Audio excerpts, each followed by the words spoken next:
और पिता नियोगी मेरे प्यारे बच्चों आप सभी को नमस्कार। आइए मेरे दोस्तों, आज हम पढ़ने जा रहे हैं रोम्बस। रोम्बस को हम बोलते हैं हिंदी में समचतुर्भुज। मैं कुछ छोटी छोटी चीजें क्लियर कर देता हूं। ये भी पैरेललोग्राम फैमिली से ही आती है, लेकिन इसमें कुछ खास बातें होती हैं, उन खास बातों पर हम चर्चा कर रहे हैं। पहली चीज तो ये कि रोम्बस की सारी साइडें आपस में बराबर होती हैं। समचतुर्भुज की सारी भुजाएं आपस में मेरे प्यारे बच्चों बराबर होती हैं। स्क्वायर में और रोम्बस में एक ही डिफरेंस, मतलब डिफरेंस बहुत सारे हैं, लेकिन एक बेसिक डिफरेंस ये कि स्क्वायर का हर एक एंगल 90 डिग्री होता है, लेकिन रोम्बस का हर एक एंगल 90 डिग्री नहीं होता। स्क्वायर की भी सारी साइडें बराबर होती हैं और रोम्बस की भी सारी साइडें बराबर होती हैं। अब आगे आते हैं क्या कि मेरे प्यारे बच्चों, मेन कहानी ये है कि जो रोम्बस है ना, उसके जो अपोजिट एंगल है वो बराबर होते हैं। आप कहेंगे सर ये कौन सी नई चीज बताई आपने, ये तो उसके भी थे, पैरेललोग्राम के बिल्कुल थे सर। अपोजिट एंगल मेरे प्यारे बच्चों बराबर होते हैं, अपोजिट एंगल बराबर होते हैं। दूसरी बात, ये अपोजिट एंगल, ये डायगोनल हुआ मेरे भाई। मजे की बात यह है कि रोम्बस जो होती है मेरे प्यारे बच्चों, इसके जो डायगोनल होते हैं वो एंगल बाइसेक्टर भी होते हैं, कोण संधि भाजक भी कहलाते हैं, यानी कोणों को दो बराबर हिस्सों में बांटते भी हैं। अपोजिट एंगल इक्वल होते हैं, डायगोनल जो होते हैं वो एंगल बाइसेक्टर होते हैं। डायगोनल जो होते हैं मेरे प्यारे बच्चों 90 डिग्री पे भी काटते हैं, दो बराबर हिस्सों में भी बांटेंगे और 90 डिग्री पे भी काटेंगे। लेकिन ये गलती से मत सोचिएगा कि डायगोनल बराबर होते हैं, हो ही नहीं सकते। जब तक सारे कोण 90-90 डिग्री नहीं होंगे तब तक डायगोनल इक्वल नहीं आएंगे। इस थ्योरी को भी लास्ट में एक बार समझाऊंगा। ये बेसिक रोम्बस का मैंने डिस्कशन किया। आइए अब इस पे आगे चलते हैं। रोम्बस की कहानी, मेन मेन पॉइंट पढ़ते हैं। सारी भुजाएं बराबर होती हैं, राइट एंगल पे काटते हैं और बराबर होते हैं। रोम्बस मे और may not be square but all square are rhombus. कहता है कि रोम्बस जो होती है वो स्क्वायर हो भी सकती नहीं भी, बट हर स्क्वायर रोम्बस होता है ना। इस कहानी को भी मैं जब डिफरेंस क्रिएट कराऊंगा तब वहां क्लियर करके समझा दूंगा। आइए, अगली बात है कि अगर हम किसी रोम्बस के सारे साइडों के मिड पॉइंट को मिला दें तो जो फिगर बनेगी वो रेक्टेंगल होगी। बहुत जबरदस्त पॉइंट है, ध्यान से समझिए। मान लीजिए मेरे प्यारे बच्चों ये कोई रोम्बस है, ध्यान से समझिएगा, और अगर हम इसके सारे मिड पॉइंटों को मिला दें तो क्या फिगर बनेगी? तो मेरे प्यारे बच्चों आपकी जो फिगर बनेगी वो रेक्टेंगल बनेगी। अगला पॉइंट है all parallelogram is rhombus but if its diagonal are perpendicular to each other. कहता है सारी पैरेललोग्राम रोम्बस कहलाएंगी, लेकिन डिफरेंस ये है कि पैरेललोग्राम और रोम्बस में पैरेललोग्राम के डायगोनल एक दूसरे को 90 पे मतलब नहीं काटते, लेकिन रोम्बस के डायगोनल एक दूसरे को 90 पे काटते हैं। अगली बात, एरिया ऑफ, अच्छा रोम्बस का एरिया कैसे निकालते हैं देखिए मेरे प्यारे बच्चों। अगर ये मान लीजिए कोई रोम्बस है आपके पास,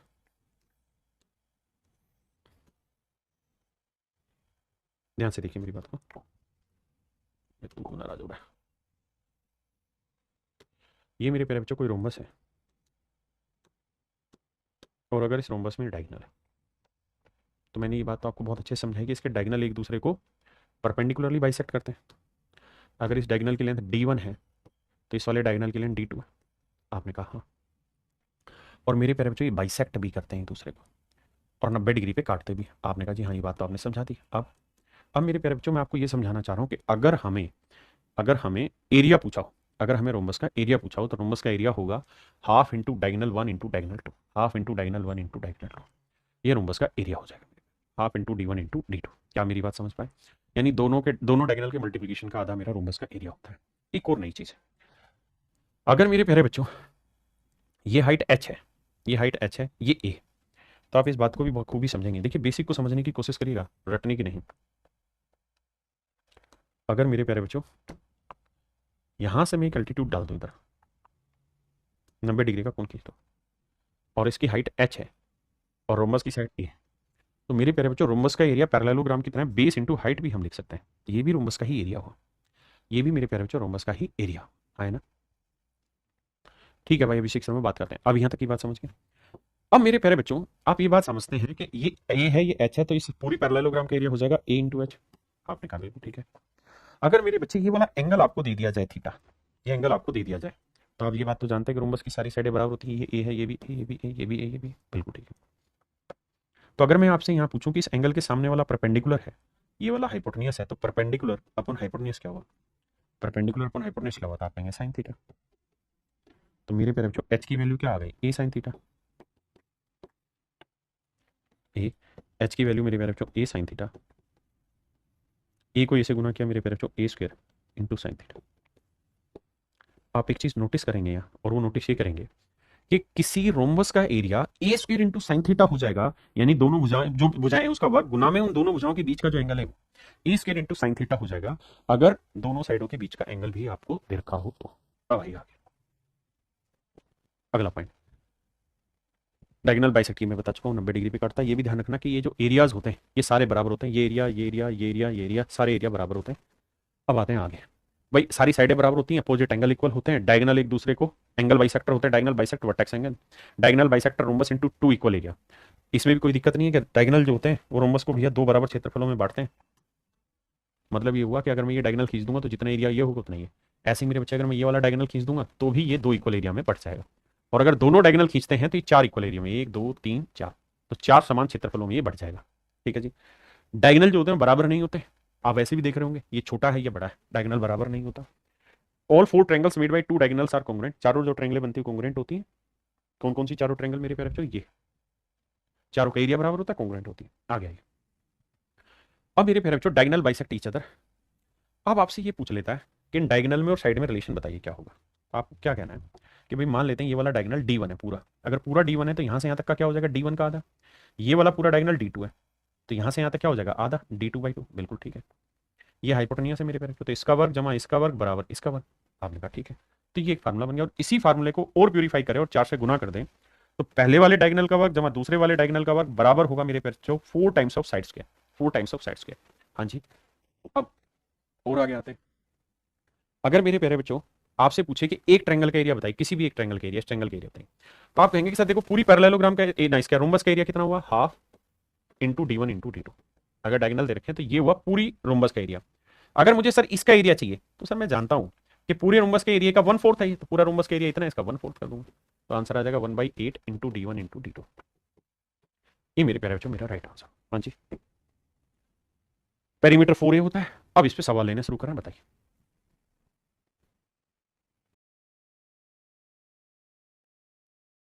कह रहा भैया ये वाला कोण 50 डिग्री है तो RSQ कितना होगा, RSQ। आप ये बात तो जानते हैं, दो पैरेलल लाइन है, ये ट्रांसवर्स लाइन काटेगी तो इन दोनों कोणों का जोड़ 180 हो गई, 50 है तो 130 डिग्री, ये 50 ये 50 होगा, ये 130 होगा। तो मेरे प्यारे बच्चों RSQ पूछा था, RSQ पूछा हुआ है, तो चलिए इसको भी निकालते हैं RSQ की वैल्यू। अब मेरे प्यारे बच्चों पूरा कोण 130 है, अगर मैं डायगोनल खींचूंगा तो हमें ये बात पता है कि डायगोनल जो होता है एंगल बाइसेक्टर होता है, अगर ये पूरा कोण 130 है तो ये क्या होगा, उसका आधा होगा, तो ये कोण कितना होगा 65 डिग्री।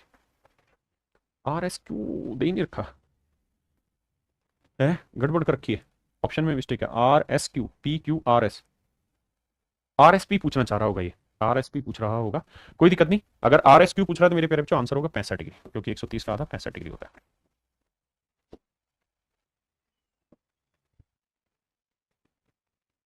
कहता है ABCD एक समचतुर्भुज जिसके दो आसन कोण B व C के आंतरिक कोण समद्विभाजक बिंदु E पर मिलते हैं, तो BEC का मान ज्ञात करिए। मेरे प्यारे बच्चों एक बात समझो यार, ये एक रोम्बस है, ये डायगोनल है, कहता है ये एंगल बाइसेक्टर है, ये नाम है भैया ABCD। सवाल में कह रहे हैं एक समचतुर्भुज जिसके दो आसन कोण B व C के आंतरिक कोण समद्विभाजक बिंदु E पर मिलते हैं, तो इनके एंगल बाइसेक्टर E पॉइंट पे मिलते हैं। तो मेरे प्यारे बच्चों आप जानते हैं कि ये रोम्बस है, रोम्बस के हमेशा 90 डिग्री पे काटेंगे, तो BEC बताना है, तो BEC होगा मेरे बच्चे 90 डिग्री।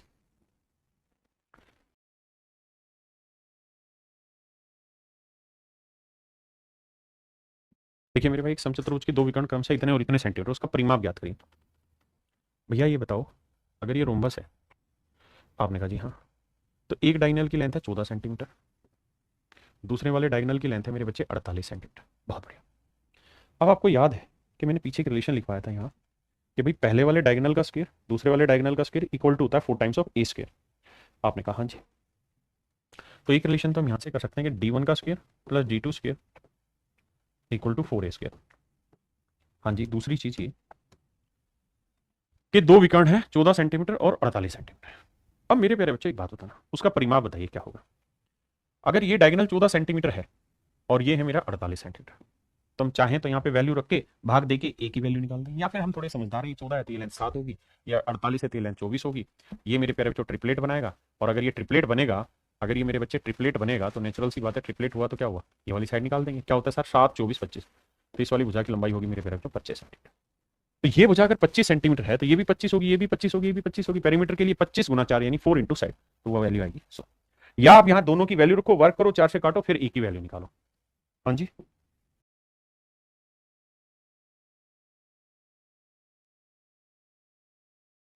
यदि एक समचतुर्भुज के विकर्णों की लंबाई 18 और 24 है तो उसकी भुजा की लंबाई याद करो। तो मेरे बच्चे क्या करना है आपने, जो समझदार है वो ऐसा देखेंगे कि भाई एक डायगोनल की लेंथ 18 है तो डायगोनल का आधा क्या हुआ 9, दूसरे डायगोनल की लेंथ 24 है उसका आधा क्या हुआ 12, तो 9 का वर्ग जमा 12 का वर्ग बराबर होगा साइड का वर्ग। तो आप कहेंगे 9 12 15 ट्रिपलेट होता है, तो साइड आ जाएगी 15। हाँ जी, वरना फार्मूला लगाना है D one square plus D two square equal to 4 times of A square.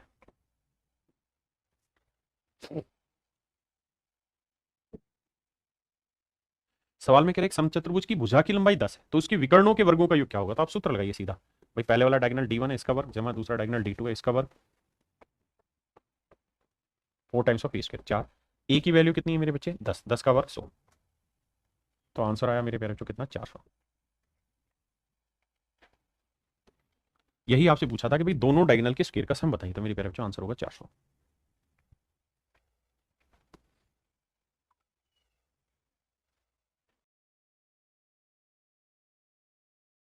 देखिए मेरे भाई सवाल में क्या है एक समचतुर्भुज के चारों कोणों में से एक कोण 60 डिग्री का है। देखिए यार अगर ये रोम्बस है मेरे प्यारे बच्चों, ये रोम्बस है तो यही कोण 60 डिग्री का होगा क्योंकि छोटा ये है ये बड़ा है, तो नेचुरल है ये वाला कोण 120 डिग्री का होगा। आपने कहा अगर ये 120 का है मेरे बच्चे तो ये भी तय है कि इसका जो डायगोनल खींचोगे वो एंगल बाइसेक्टर भी होता है।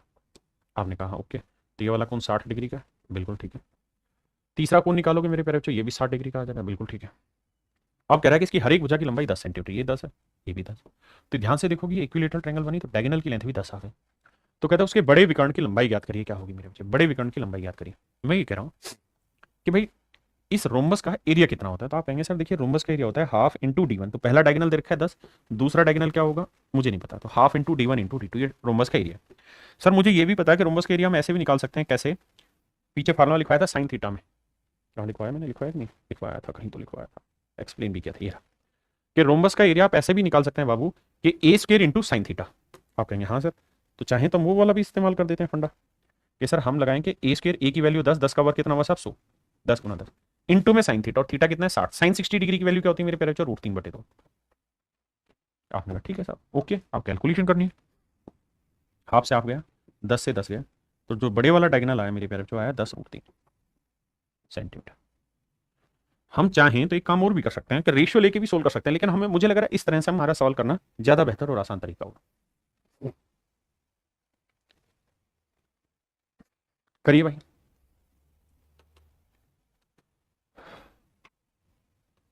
कहता है एबीसीडी एक समचतुर्भुज है, एसी इसका लघुत्तम विकर्ण है। ए बी सी, ध्यान देना इसने खुद ही कहा है कि एसी इसका सबसे छोटा डायगोनल है और एक एंगल 60 है, तो सेम ही तो कहानी होगी, ये 60 है तो ये सबसे छोटा डायगोनल है। अब मेरे बच्चे ये 60 है तो ये पूरा कोण 120 होगा, बिल्कुल होगा, 120 का आधा करोगे तो ये कोण 60 होगा, ये भी 60 होगा। अब मेरे बच्चे इक्विलेटरल ट्रायंगल बन गई, समझते हैं 60 क्यों होगा, क्योंकि 120 का आधा होना है, डायगोनल एंगल बाइसेक्टर होता है। अब एसी की लेंथ 6 सेंटीमीटर है तो इसका मतलब मेरे बच्चों ये भी 6 है ये भी 6, पिछले वाले सवाल वाला फंडा इस्तेमाल करेंगे, आंसर निकाल के खत्म करेंगे कहानी को। हाँ जी, आइए हर एक चीज में समय लगाइए, खुद से करने की कोशिश करिए, डोंट ट्राई इट कि मैं आपके लिए आंसर निकालूं, नहीं, आप खुद निकालिए।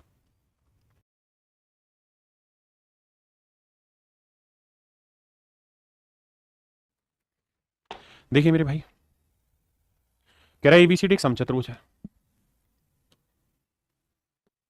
ए बी सी डी एक समचतुर्भुज है। सवाल में कह रहा है कि पी क्यू बिंदु सी से गुजरती है, पी क्यू बिंदु सी से गुजरनी है, एबीसीडी बस P Q passes through C where P and Q are situated on extended side A D and A B. भैया इसमें तो कमाल है करती है, सवाल बहुत छोटा करना पड़ेगा।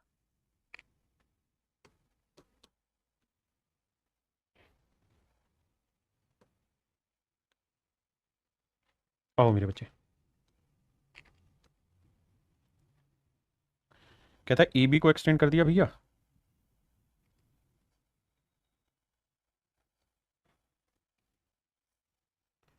और ए डी को एक्सटेंड कर दिया भैया। ऐसा सवाल ने कहा था कि भाई ए डी और ए बी दोनों को एक्सटेंड किया तो ए डी पे कोई पॉइंट है पी,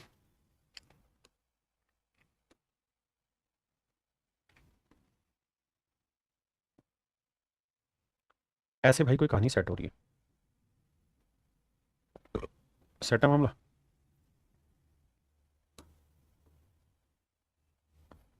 देखिए जी, कह रहे ABCD एक समचतुर्भुज है जिसमें पी पी क्यू बिंदु सी से गुजरती है। तो ये कोई पॉइंट है P और ये कोई पॉइंट है मेरे प्यारे बच्चों पॉइंट Q, बिंदु Q। AB जो है ट्वाइस ऑफ DP है, AB जो है ट्वाइस ऑफ DP है। DP कहाँ गिरा? कहता है AB की लेंथ DP की डबल है, यानी ये लेंथ अगर x है तो ये वाली लेंथ 2x है। ऐसा मैं नहीं, सवाल कह रहा है। हमें बताना है BQ is to AB, BQ is to AB का रेशो। बड़ा आसान है यार। एक बात बताओ मेरे बच्चे, और ये 2x है तो ये वाली साइड भी क्या होगी 2x, ये वाली साइड भी क्या होगी 2x, ये वाली साइड भी क्या होगी 2x। आप कहें क्यों होगी सर? इसलिए होगी मेरे बेटे क्योंकि ये रोम्बस है, रोम्बस की सारी साइडें बराबर बराबर होती हैं, और उसने कहा था ये जितनी उसकी डबल की है, यानी PD की लेंथ जितनी है उसकी डबल लेंथ है AB की। तो अब यहां तक की बात एक बार समझो, उसके बाद की कहानी आगे समझाता हूं। अब मेरे प्यारे बच्चों एक बात बताना, बहुत खूबसूरत तरीके से समझना। भाई ये लाइन और ये लाइन पैरेलल है, बिल्कुल है। अगर ये लाइन और ये लाइन पैरेलल है तो ये ट्रायंगल, छोटे वाली ट्रायंगल और पूरी बड़ी ट्रायंगल, ये दोनों सिमिलर होंगी कि नहीं होंगी? आप कहेंगे बिल्कुल होगी। और अगर सिमिलर है तो ये साइड है x यानी 1, तो ये साइड है x और 2x 3x, यानी 1:3 का रेशियो है मेरे बच्चे। अगर ध्यान से देखोगे तो दिमाग में आएगा कि ये लेंथ अगर 1 आई मेरे प्यारे बच्चों यहां से यहां तक की, तो ध्यान दो ये पूरी लेंथ कितनी है भैया? 3 है, क्योंकि x और 2x पूरी लेंथ 3x हुई, यानी 1:3। तो मेरे बच्चे यहां पे भी सेम ही कहानी होगी कि अगर ये लेंथ 1 यूनिट होगी तो ये लेंथ 3 यूनिट होगी। आपने कहा बिल्कुल ठीक है सर, 3 यूनिट होगी। जबकि 1 यूनिट रिप्रेजेंट कर रहा है 2x को, तो 3 यूनिट किसे रिप्रेजेंट करेगा? 6x को। तो ये लेंथ 2x है, ये पूरी 6x है, तो ये लेंथ कितनी होगी? 4x होगी। अब हमसे सवाल में क्या पूछा उस बात पे चर्चा करते हैं। हमसे सवाल में पूछा BQ इज टू AB, तो भैया BQ की लेंथ है 4x, तो AB की लेंथ बताओ कितनी है? 2x। रेशियो लोगे मेरे बच्चे 2:1। Option A is your correct answer.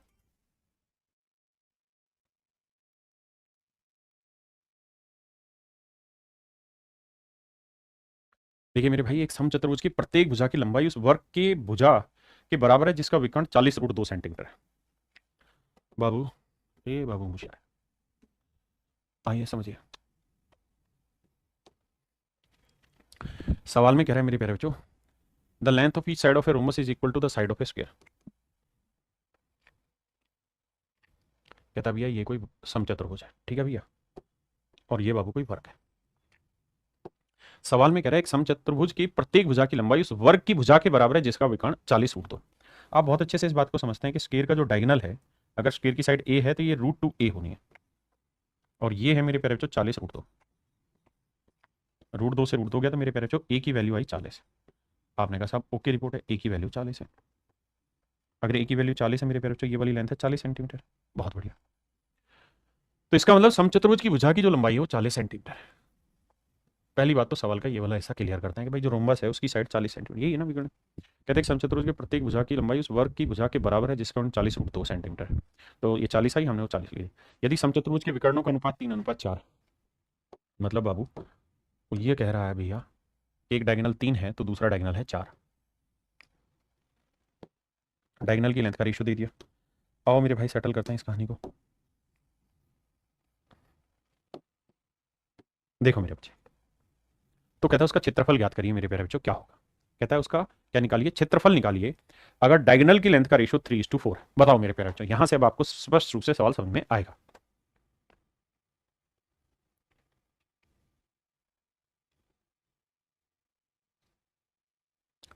एक छोटी सी बात समझाने की कोशिश करूंगा, अगर आप समझ पाए तो देखते हैं, फिर आगे की लड़ाई लड़ ही लेंगे। क्या अगर मैं आपको ये कहूं मेरे प्यारे बच्चों 11:13, अगर मेरे बच्चों मैं इन दोनों ही नंबर का आधा कर दूं तो क्या तब भी रेशियो 11:13 ही रहेगा? आप आंसर कर देंगे तो ये हो जाएगा। मैं कहूं यार इनका 1/3 कर दें तो तब भी 11/3 होगा, 13/3 होगा, तब भी रेशियो ही रहेगा। मैं कहूं यार इसका 1/4 कर दें, 11/4, 13/4, तो क्या रेशियो तब भी 11:13 ही आएगा? करके देखते हैं। सर रेशियो में क्या जो चीज कॉमन आ रही काट दो, जो कॉमन आ रही काट दो, कॉमन आ रही काट दो। इसका मतलब ये हुआ मेरे प्यारे बच्चों कि अगर आप रेशियो को सेम नंबर से दोनों रेशियो को भाग दे रहे हैं तो उससे कोई फर्क नहीं पड़ता, कहानी सब कुछ कुल मिला के सेम रहनी है। तो मेरे बच्चों एक बात बताना, अगर दोनों डायगोनल की लेंथ का रेशियो 3:4 है तो हम इस बात को तो बखूबी समझते हैं कि अगर डायगोनल की लेंथ का रेशियो 3:4 है तो डायगोनल का आधा करेंगे तो उसका रेशियो भी 3:4 ही आएगा। यानी ये लेंथ अगर 4 यूनिट आएगी ना बाबू, तो ये लेंथ 3 ही यूनिट आएगी, इसमें कोई दो राय नहीं है। आधे का रेशियो भी 3:4 ही होगा। तो 3, 4, 5 ट्रिपलेट होता है, बिल्कुल होता है सर। जबकि ये 5 यूनिट नहीं, इधर रखा है 40 सेंटीमीटर साइड की लेंथ, तो 5 यूनिट 40 है तो 1 यूनिट की लेंथ 8 हुआ, 5×8 = 40, तो 8 × 32, यानी ये लेंथ यहां से यहां तक की 32 हुई है, और ये 8×3 = 24 हुई है लेंथ, बिल्कुल ठीक है। अब मेरे बच्चों ये बताओ रोमबस का एरिया क्या होता है? सब वो होता है half into D1 into D2। पहला डायगोनल 24 और 24 कितना बना 48। दूसरा डायगोनल 32 और 32 कितना बना मेरे प्यारे बच्चों 64। 2 से काटा 24 तो आंसर आया मेरे बच्चे 24 गुना 64। हाँ जी, ये मेरे प्यारे बच्चों मेरा आंसर हुआ। अब गुना कर रहे हैं तो यूनिट डिजिट पकड़ेंगे, 4 चौक 16, वो ऑप्शन डी की ही करेक्ट आ रही और किसी की आ ही नहीं रही।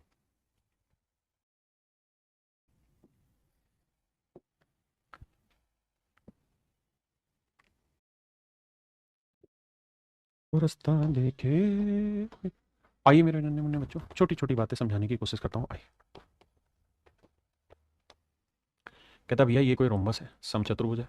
हाँ जी, समचतुर्भुज क्या होती है जी, जिसकी सारी भुजाएं आपस में मेरे प्यारे बच्चों बराबर होती है। कहता पेरीमीटर 2p है। पेरीमीटर 2p है तो मान लेता हूं मैं हर एक भुजा की लंबाई x x x x x। आपने कहा ठीक है, तो पेरीमीटर क्या हुआ साहब 4x है और ये बराबर दे रखा है 2p के। आपने कहा ठीक है सर, यही तो कहा है कि भाई परिमाप जो है वो 2p है और अगर भुजा की लंबाई मैं x मान रहा हूं तो पेरीमीटर हो गया 2p। अब मेरे प्यारे बच्चों इसके जो दोनों डायगोनल हैं उन दोनों डायगोनल की लेंथ आपको समझाने के लिए मैं मान लेता हूं कि भाई एक की लेंथ d1 है, दूसरी की लेंथ d2 है। या मैं इस तरह से कह देता हूं कि भैया एक की डायगोनल की लेंथ a है तो दूसरे डायगोनल की लेंथ b है। तो हमने एक रिलेशन पढ़ा था क्या कि a square plus b square equal to 4 times of इस यानी साइड का स्क्वायर। आपने यहां से पढ़ा था हमने। और इस बात को और खूबसूरत तरीके से लिखना हो तो 4x स्क्वायर को हम 2x का होल स्क्वायर लिख दें। आपने सर इसमें कोई दिक्कत नहीं, हमें इस बात को समझने में कहीं दूर दूर तक कोई दिक्कत नहीं। बहुत बढ़िया। कह रहा है मुझे डायगोनल ना इसका एरिया बताइए रोम्बस का। तो मेरे प्यारे बच्चों रोम्बस का एरिया क्या होता है, तो होता है साहब हाफ इंटू दोनों डायगोनल का प्रोडक्ट। यानी एक्चुअल में मुझे जो वैल्यू चाहिए वो a इंटू बी बाई 2 चाहिए। बिल्कुल ठीक बात है। अब सर कहानी ये है कि ये तो एल्जेब्रिक फार्मूला बनाया जा सकता है। कैसे? इसे लिख सकते हैं हम a प्लस बी का होल स्क्वायर माइनस 2ab। और 2x की वैल्यू हमें दे रखी है, यहां से निकालें भाई 4x इतना है तो 2x कितना हो जाएगा, इधर भी 2 से भाग दो इधर भी भाग दो तो p बचेगा। भाई p की वैल्यू 2x होगी तभी तो 2p की वैल्यू 4x है, तो ये वैल्यू आ गई p, 2x की वैल्यू p, तो ये आ गया p स्क्वायर। बहुत सुंदर। अब सर समस्या ये है कि हमको चाहिए क्या, सर हमको चाहिए ab बाई 2, क्योंकि जो हमारा एरिया है वो है ab बाई 2। तो अगर सर मैं यहाँ बटे 2 लगा दूंगा तो ये मुझे चाहिएगा। अब बटे 2 क्यों लगा दूं, तो सर मुझे गुना भी करना पड़ेगा, 2 से गुना 2 से भाग। अब ये वो पार्ट है जो मुझे चाहिए, ये वो जो पार्ट है जो मुझे चाहिए। ठीक है जी, तो ये हो गया 2 दूनी 4 और इसकी वैल्यू क्या है, ए प्लस बी की वैल्यू क्या रखी है उसने, भुजाओं के विकर्णों की लंबाइयों का योग m, तो ये देखिए m स्क्वायर माइनस 4, ये डेल्टा यानी जो मुझे चाहिए area equal to P square. अब भैया मुझे क्या करना है, m स्क्वायर यहीं रखना है, पी स्क्वायर इधर लाऊंगा माइनस का होगा, इक्वल टू हो जाएगा 4 इंटू डेल्टा, डेल्टा मतलब जो एरिया हमें चाहिए वो, और 4 मुझे यहाँ चाहिए ही नहीं, 4 मुझे बटे लाना है तो मैं बटे ले आऊंगा। तो ये मेरा आंसर आ जाएगा 1/4 m square minus P square. D option मेरा करेक्ट आंसर। हाँ जी, बहुत सुंदर। दूसरा, आप उठा के कोई वैल्यू भी रख लेंगे तो कोई माइकल लाल आपका कुछ बिगाड़ नहीं देगा। अगर आप कुछ वैल्यू रख लेंगे, जैसे मान लिया मैंने डायगोनल 1 डायगोनल 3 मान लिया, 1 से 4 मान लिया, तो ये ले लो 5, यानी इस डायगोनल की लेंथ 6 ले लो, इसकी ले लो 8, तो ये 3 आएगा, ये 4 आएगा, तो ये आ जाएगा कितना 5। वैल्यू पुट कर दो आंसर आ जाएगा, वरना आप सीधा सीधा भी फंडा इस्तेमाल करके खत्म कर सकते हैं।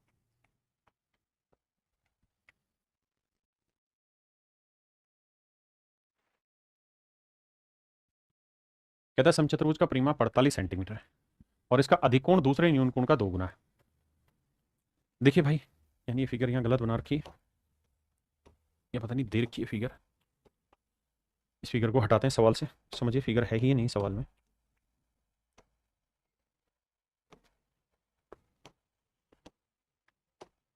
आए भाई, सवाल में कह रहा है भैया एक रोम्बस है, ये रोम्बस है मेरे प्यारे बच्चों। कहता है समचतुर्भुज का परिमाप 48 है, तो 4 से भाग देंगे, हर एक भुजा की लंबाई आएगी मेरे प्यारे बच्चों 12-12 सेंटीमीटर। आपने कहा ठीक है, और इसका अधिक कोण दूसरे न्यूनकोण का डबल है। कहता है ये वाला एंगल का डबल ये वाला एंगल है, यानी ये 1 होगा तो ये 2 होगा, ये x होगा तो ये 2x होगा, और आप जानते हैं दोनों का जोड़ कितना होना है 180, तो 3x बराबर 180, तो x की वैल्यू 60, यानी ये वाला कोण होगा मेरे प्यारे बच्चों 60 डिग्री।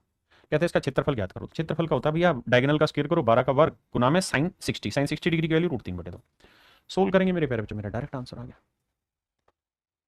हाँ है ना निखिल भाई, क्या प्रॉब्लम आ रही है सर, पता नहीं क्या होगा, क्या कह रहा है भाई, क्या क्या निखिल भाई क्या ठीक करना बता।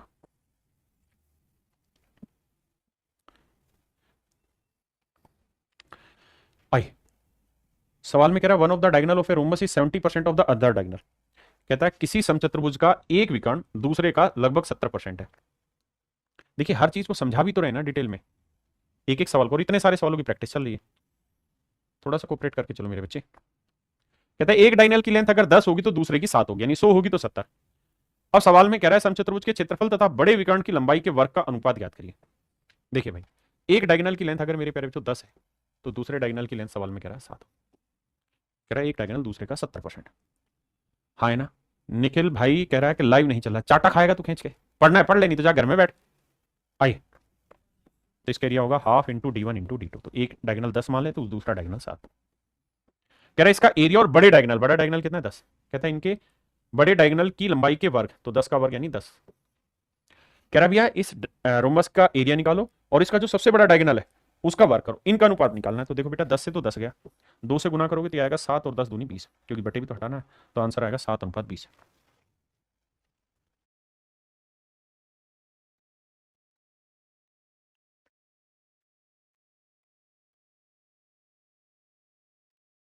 कहता है एक समचतुर्भुज के दो विकर्णों की लंबाई 48 सेंटीमीटर और 20 सेंटीमीटर है। कहता है the length of two diagonals of a rhombus is this and this centimetre. तो कहता है एरिया बताइए, तो मेरे प्यारे बच्चों एरिया हो जाएगा हाफ इंटू 48 गुना 20। आपने कहा जी ठीक है। अगला दूसरा पूछ रहा है, कह रहा है पेरीमीटर बताइए और फिर कह रहा है हाइट बताइए। देखिए मेरे प्यारे बच्चों, आपको शायद ये बात पता है कि दो डायगोनल की लेंथ अगर हमें दे रखी तो हम सब कुछ यहां से निकाल सकते हैं। छोटा करके समझाता हूं। अगर इस वाले डायगोनल की लेंथ मेरे प्यारे बच्चों 20 है और इस वाले की लेंथ 48 है, तो ये लेंथ 10 आएगी और ये लेंथ 24 आएगी। आप कहेंगे हाँ, तो ये 10 है ये 24 है, तो ये लेंथ कितनी आएगी 25। 10 24 25 ट्रिपलेट होता है, या 10 24 26 ट्रिपलेट होता है। आप कहेंगे सर 26 होता है, तो ट्रिपलेट होता है 10 24 26। अब कह रहा है जी एरिया बताइए, तो ये हुआ एरिया। कह रहा है पेरीमीटर बताइए, तो 26 गुना 4। कहता है फाइंड द हाइट, कहता है इसकी हाइट बताइए। मेरे बच्चों जब आपके पास एक साइड निकल के आ गई कि ये वाली साइड 26 है, तो बेस 26 है, हाइट पूछा है, तो आप इसका एरिया ये भी तो निकाल सकते हैं, बेस इंटू हाइट, ये भी तो रोम्बस का एरिया है। तो यहां से कैलकुलेट करके आप एच की वैल्यू भी निकाल सकते हैं। तो यहां से मेरे प्यारे बच्चों आप तीनों सवाल निकालने में कामयाब। आइए आइए, कह रहे एक समचतुर्भुज का क्षेत्रफल इतना है, इसके एक विकर्ण की लंबाई दूसरे विकर्ण की लंबाई का 2 गुना है, समचतुर्भुज की ऊंचाई ज्ञात करो। मेरे प्यारे बच्चों एक डायगोनल दूसरे का डबल है, तो आप जानते हैं कि एरिया होता है half into D1 into D2। तो एक एक्स है तो दूसरा डायगोनल 2x है, बिल्कुल है। और टोटल ये देख किसके बराबर रखा है 80 के। यहां से सोल्व करेंगे तो मेरे बच्चे एक्स स्क्वायर बराबर आया 80। कह रहा है जी एक समचतुर्भुज है उसका क्षेत्रफल 80 वर्ग सेंटीमीटर है, इसका एक विकर्ण की लंबाई दूसरे की डबल है, तो एक कॉमन एक्स माना दूसरा 2x है। अब आप जानते से लिख सकते हो 16 पंजे 80, तो 16 का वर्गमूल होगा 4 और 5 रह जाएगा 4√5। इसका मतलब जो दो डायगोनल निकल के आए आपके सामने उनमें एक डायगोनल की लेंथ आ गई 4√5। अब जानने की कोशिश करते हैं क्या वो पूछना चाह रहा है। तो इस वाले डायगोनल की लेंथ 4√5 है, तो दूसरे वाले डायगोनल की लेंथ 8√5 होगी, क्योंकि वो डबल होगा। तरीके अब हमसे पूछ रहा है समचतुर्भुज की ऊंचाई ज्ञात करिए क्या होगी। कह रहा है समचतुर्भुज की ऊंचाई ज्ञात करनी है आपने, क्या होगी ये हमारा सवाल है, बताइए। अब मेरे बच्चे एक बात बताना, बहुत छोटी सी बात समझने की कोशिश करना। ये डायगोनल ये बड़े वाला डायगोनल होगा, ये छोटे वाला डायगोनल होगा। आपने कहा ठीक है। तो एक डायगोनल की लेंथ है 4√5, तो पूरा 4√5 है, तो ये हो जाएगा 2√5, क्योंकि आधे पे काटेगा, बिल्कुल ठीक है। दूसरा जो डायगोनल है मेरे प्यारे बच्चों, इसका डबल होना है, यानी वो 8√5 होना है, तो 8√5 का आधा करोगे तो मेरे बच्चे ये आएगा 4√5। आप कहेंगे बात सही है। अब आपके पास ये वाला डायगोनल आ गया, ये वाला डायगोनल आ गया मेरे प्यारे बच्चों, इसकी साइड निकाल सकते कि नहीं निकाल सकते। आप कहें आसानी से निकल जाएगी, कैसे निकलेगी सर, 2 का वर्ग 4 4 पंजे 20, तो इसका बना, और 16 पंजे 80 इसका बना। 80 और 20 कितना हो गया भाई 100, 100 का वर्गमूल आया 10, यानी ये वाली जो भुजाई लेंथ निकल के कितनी है 10। अब आप ये बात भी बहुत खूबसूरत तरीके से जानते होंगे कि देखना भाई कोई गलती तो नहीं करी हमने, एक डायगोनल 4√5 आया, तो दूसरा आएगा 8√5, 4 का आधा 2√5 है, ये ठीक है। 2 का वर्ग 4 4 पंजे 20, 4 का वर्ग 16, 16 पंजे 80, ठीक है 10 है। अब कहते हैं समचतुर्भुज की ऊंचाई ज्ञात करो। तो मेरे प्यारे बच्चों एक लेकिन गलत क्यों आ रहा है, देखना भाई कहाँ गड़बड़ हो रही है। हाइट रूट में कैसे आएगी, अगर एक साइड 10 है, एरिया सीधे ही रखा उसने, तो हाइट 8 आनी चाहिए थी। मेरे बच्चों इसके ऑप्शन में मिस्टेक है, ऑप्शन गलत है, चेक कर लिया। देखिए अगर आपके पास एरिया निकालना है तो एरिया का फंडा होता है रोम्बस की साइड आई 10 गुना में जो उसके ऊपर हाइट डल रही है वो, और एरिया दे रखा है 80। तो मेरे प्यारे बच्चों काटेंगे तो एच की वैल्यू 8 आएगी, ये हमारी तरफ से गलती है, तो आंसर 8 लगा लेना, √5 हटा देना ऐसे। ठीक है भाई।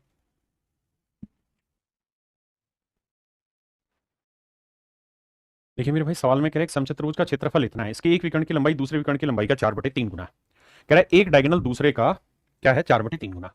तो मतलब अगर एक डायगोनल दूसरे का 4/3 गुना है तो इसका मतलब एक डायगोनल की लेंथ 4x है, तो दूसरे डायगोनल की लेंथ मेरे प्यारे बच्चों 3x होगी। ऐसा सवाल कह रहा है। सीमी सवाल है मेरे बच्चे।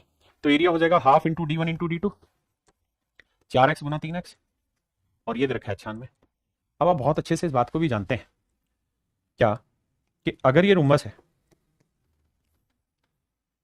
अगर ये रुम्बस है और मेरे प्यारे बच्चों अगर इनके डायगोनल का रेशियो 4:3 है, तो इनके डायगोनल का आधा करोगे ना तो उसका भी रेशियो 4:3 ही आना है, कुछ और नहीं आना, ये ध्यान रखना। उसका रेशियो भी 4:3 ही आएगा। यहां से सोल्व करेंगे मेरे बच्चे, 2 दूनी 4, बिल्कुल ठीक है, 3 दूनी 6, 6 16 96, तो एक्स क्यूब बराबर आया 16। देखना भाई 3 दूनी 6 16 96, तो एक्स की वैल्यू आई 4। अगर एक्स की वैल्यू 4 आई मेरे बच्चे, तो इसका मतलब एक डायगोनल 4 चौक 16 होगा, तो दूसरा 4 3 12, यानी ये वाला डायगोनल 12 होगा, तो ये वाला डायगोनल 16। अब एक चीज बताना भाई, क्या ये 12 है तो ये वाली लेंथ कितनी आ जाएगी, 6। ये 16 है तो ये लेंथ कितनी आ जाएगी, 8। ट्रिपलेट लगाएंगे 6 8, ये आएगा 10। तो एरिया का फंडा होता है 10 गुना में इसके ऊपर डाली गई हाइट, हाइट की लेंथ कितनी है, h। और ये किसके बराबर दे रखा है, एरिया, एरिया 96 है। h की वैल्यू सोल्व करेंगे मेरे प्यारे बच्चों 9.6, तो आंसर आएगा मेरा 9.6।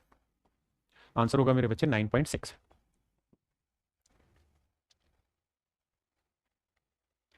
कहता है भैया समचतुर्भुज का परिमाप है 40 सेंटीमीटर, परिमाप 40 है मेरे बच्चे, तो इसका मतलब साइड की जो लेंथ है इसकी वो आ जाएगी 10, क्योंकि पेरीमीटर उसका आधा होना।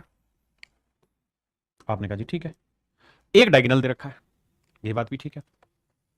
अब कौन सा डायगोनल है मुझे नहीं पता, मान के चल लेते हैं ये वाला डायगोनल है। अब मेरे बच्चों एक डायगोनल अगर कितना है 12, मान लेते हैं ये वाला 12, ये 12 है तो ये लेंथ 6 आएगी। ये 6 है, ये 90 है, तो ये कितना होगा, 8 होगा। आप कहेंगे बिल्कुल ठीक है, क्योंकि ट्रिपलेट है, 6 8 10, तो ये 8 होगा, ये 8 है, ये 8, ये वाला डायगोनल 16 होगा। तो एरिया हो जाएगा half into product of both diagonal, 12 Guna 16, half into product of both diagonal, 2 से काटा 6, 16 6 96, तो एरिया आएगा मेरे प्यारे बच्चों 96।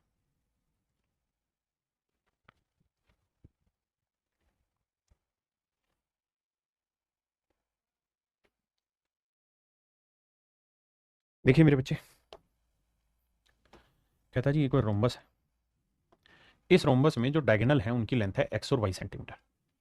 एक डायगोनल की लेंथ है x सेंटीमीटर, तो दूसरे डायगोनल की लेंथ है y सेंटीमीटर।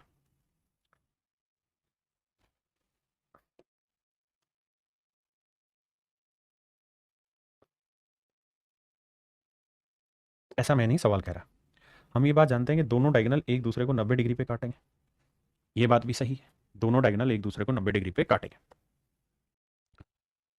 अब बड़े प्यार से मेरी बात समझिए, कि अगर मैं आपसे ये कहूं कि भाई मुझे इस रोम्बस का एरिया बताइए, तो आप कहेंगे हाफ इंटू पहला डायगोनल इंटू दूसरा डायगोनल, बिल्कुल ठीक है जी।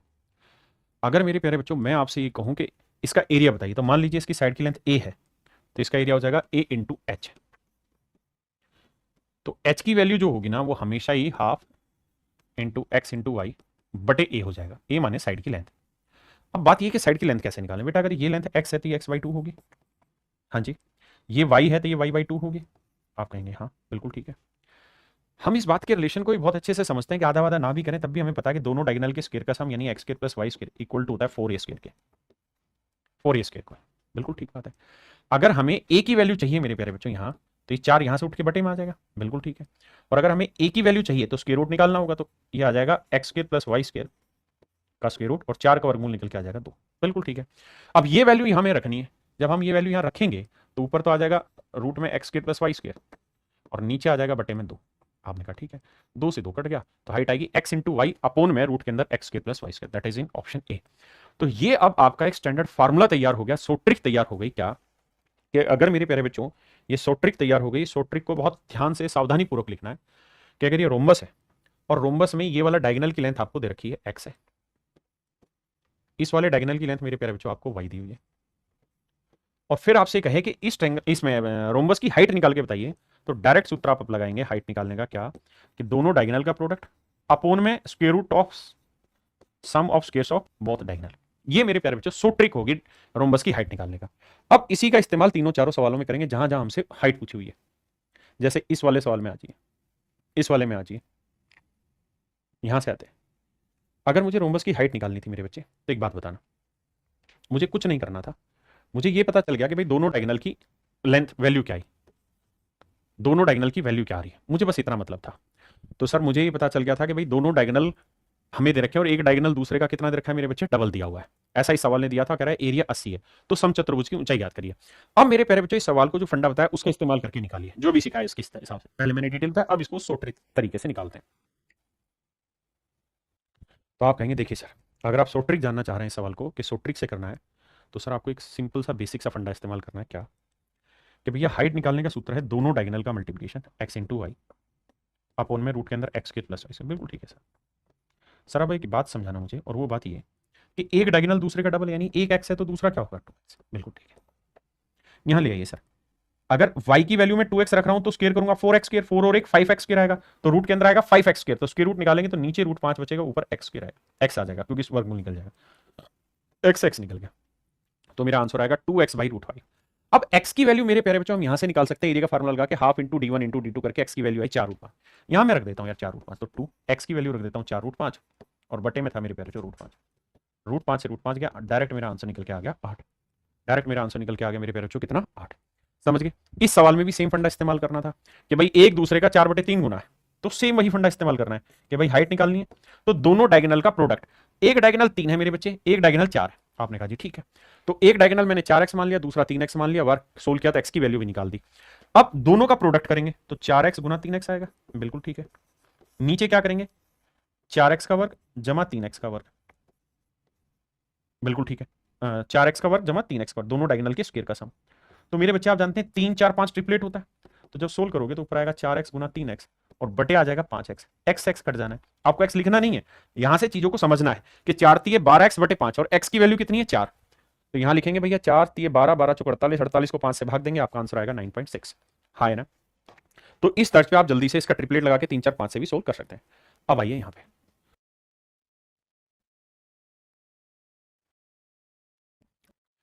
आइए मेरे भाई देखिए ध्यान से, सवाल में कह रहा है कि एक रोम्बस है, ये कोई रोम्बस है मेरे प्यारे बच्चों, कह रहा है इसका पेरीमीटर जो दे रखा है वो मेरे प्यारे बच्चों क्या दे रखा है, पेरीमीटर दे रखा है इसने 2a सेंटीमीटर। ठीक है। अब भैया डायगोनल मान लेते हैं, एक डायगोनल की लेंथ x है, दूसरे डायगोनल की लेंथ y है। आपने कहा ठीक है साहब, तो इसका एरिया क्या हुआ साहब, हाफ इंटू पहला डायगोनल इंटू दूसरा डायगोनल, जबकि एरिया दिया हुआ है b मेरे बच्चे, तो x इंटू वाई की वैल्यू आएगी 2b, और अगर मैं 2xy की वैल्यू आपसे पूछूं तो सर वो आएगी 4b। आपने कहा ओके रिपोर्ट। अब इसके विकर्णों का योग याद करिए। अब हमने ये बात भी सीखी थी क्या, कि भैया दोनों डायगोनल के स्क्वायर का sum x square plus y square equal to 4 time of side का स्क्वायर, और 4a स्क्वायर को आप चाहें तो लिख सकते हैं 2a का स्क्वायर, यानी अगर मैं इसकी साइड की लेंथ a मान लूं तो 2a स्क्वायर। हाँ जी, या चलो a ना मान के इधर रखा है m मान लेते हैं, तो ये हो जाएगा 2m स्क्वायर, अगर साइड की लेंथ m है। तो मेरे बच्चे पेरीमीटर कितना हुआ, आप कहेंगे 4m हुआ, और जबकि पेरीमीटर हमें दे कितना रखा है 2a, 2 से काटेंगे मेरे बच्चे तो 2m की लेंथ आ जाएगी कितनी, a। अगर 2m की लेंथ a आ गई तो a का स्क्वायर कर दिया, ये a स्क्वायर आया। बिल्कुल ठीक है। X square plus y square को क्या लिख सकते हैं, एक्स प्लस वाई का होल स्क्वायर, जो हमें चाहिए, माइनस 2xy। भैया ये वाली वैल्यू तो हमें चाहिए, डेल्टा स्क्वायर मान लीजिए, ये वैल्यू तो चाहिए, और 2xy की वैल्यू हमें इधर की कितनी 4b, तो ये माइनस 4b उधर जाएगा, किसका होगा, प्लस का, तो ये आएगा a स्क्वायर प्लस 4b। अब ये इस वाली वैल्यू का स्क्वायर रूट उधर ले जाएंगे तो ये x प्लस वाई की वैल्यू आ जाएगी मेरे बच्चे रूट के अंदर a स्क्वायर प्लस 4b। बहुत ही सिंपल सिंपल सीधा सीधा मामला हो जाएगा, a स्क्वायर प्लस 4b।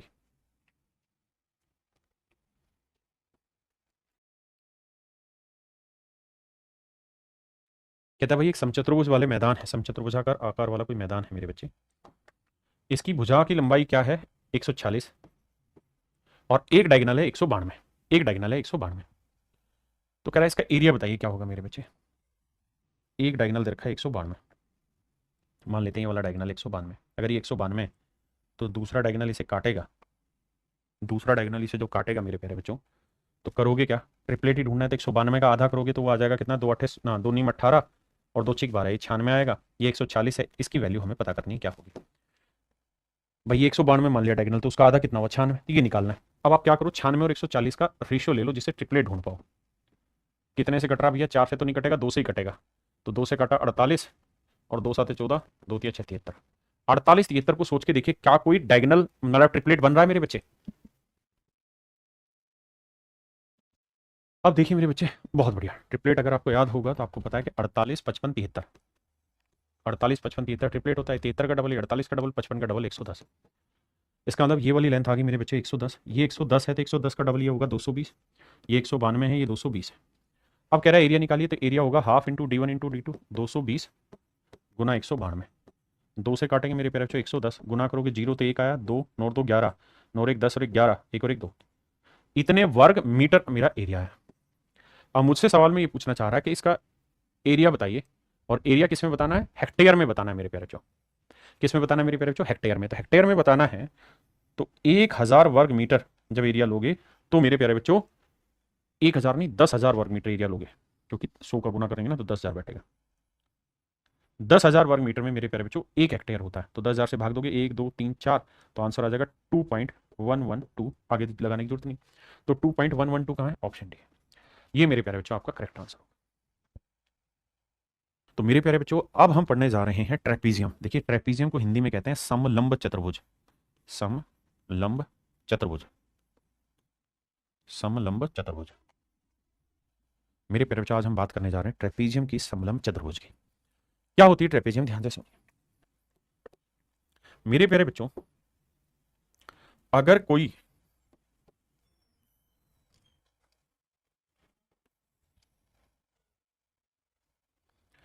कोई क्वाड्रिलेटरल ऐसी है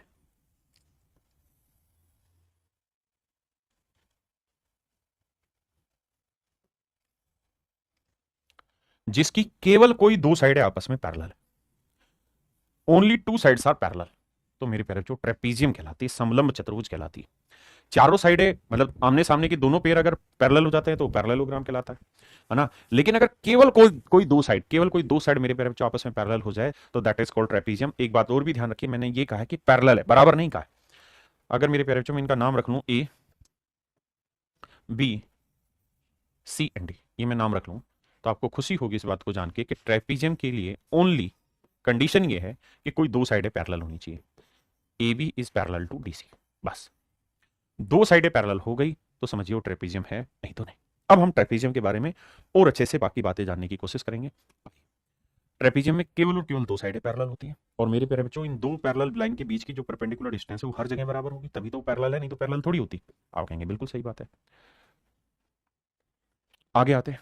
अब आपको ध्यान होगा ज्योमेट्री में ये चीज पढ़ाई थी क्या, कि अगर किसी ट्रेपीजियम में समलंब चतुर्भुज में ये दोनों भुजाएं बराबर है और जो नॉन पैरेलल साइड है अगर इनके मिड पॉइंट मिला दे, भाई इस साइड का मिड पॉइंट है, इस साइड का मिड पॉइंट है, अगर ये नॉन पैरेलल लाइन के मिड पॉइंट मिला दिए जाए, ई एफ को मिला दिया जाए, तो ये ए बी और सी डी के जोड़ का आधा होगा, A B plus C D का आधा होगा। दोनों साइड्स के मिड पॉइंट को मिलाएंगे तो जो लाइन बनेगी वो दोनों पैरेलल लाइन के जोड़ की आधी होगी। आप कहेंगे कैसे, तो मेरे बच्चे ज्योमेट्री में मैं बता चुका हूं, यहां नहीं बताऊंगा कैसे। अब आ गया, कहते हैं एक समलंब की समानांतर भुजाएं क्रम से पी और क्यू, ये मेरे प्यारे बच्चों पी है और ये है क्यू, बहुत सुंदर। इसकी असमानांतर भुजाओं के मध्य बिंदुओं को मिलाया, ये नॉन पैरेलल लाइंस के मिड पॉइंट को हमने मिलाया। तो कहता है मिलाने वाली रेखा की लंबाई याद करिए क्या होगी, तो मेरे प्यारे बच्चों इसकी लेंथ हमेशा ही इन दोनों के जोड़ की आधी होगी, P plus Q by two. ये कॉन्सेप्ट आपको सिखाया है, यहां ज्योमेट्री में पढ़ा चुका हूं, इसी को एग्जीक्यूट करना सिखा दिया। अब इसी पे बेस्ड एक क्वेश्चन ले रहा हूं, बताइए, सवाल का उत्तर दीजिए।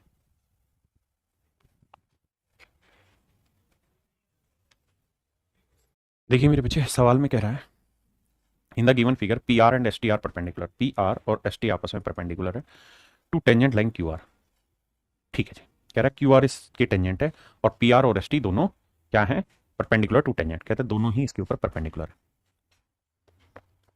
अगर मेरे प्यारे बच्चे दोनों ही परपेंडिकुलर हैं, ये एंगल और ये एंगल बराबर आ गया तो करस्पॉन्डिंग एंगल हो गया, तो इसका मतलब मैं ये कह सकता हूं कि साहब पी आर जो है वो पैरेलल है एस टी के, बिल्कुल ठीक है।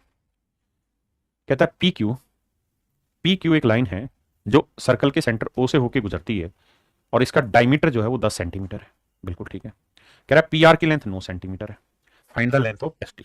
मेरे बच्चों अब मैं फिगर बना रहा हूं, बड़े ध्यान से मेरी बात को सुनिएगा, बहुत है ध्यान से समझिएगा। ये दोनों लाइनें पैरेलल,